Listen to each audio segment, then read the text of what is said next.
Siguro po, paano po yung naging selection process? Kasi you said back then, few weeks before the tournament, sinabi lang po na FIP that we can feel the team for both men and for both boys and Yes. girls po.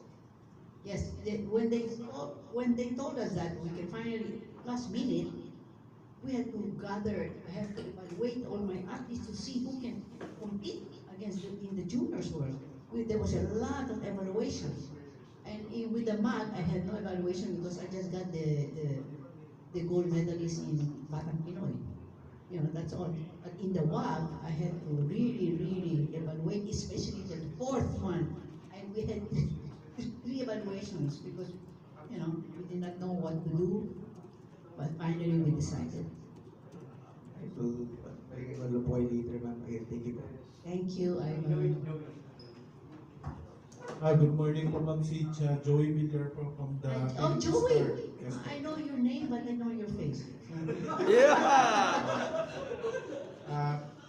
I just want to ask about yung trajectory of improvement ni Eldrew compared to Carlos. Kasi di ba si Carlos, unang sa Bacolod World Championship, nag-gold siya. Si Eldrew ba, malapit dun sa trajectory na yun na he might match or even surpass his Surpass. Because the first World Championship of Carlos, he fell. Hindi siya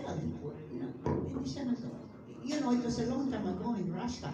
He was just really starting. You know, but Eldrew, I think he's ready because he's copying his brother and he's been training since before. If you see his performance, it's surpassing for his age. It's very surpassing. So I'm very proud of him, by the way. And he's a very nice boy. He's not yabang. He's down to earth. He's funny and he's so sweet. Like today, I was at Jackie. No, mom, I wish hold you, Jack.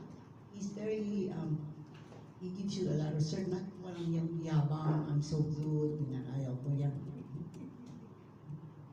Thank you.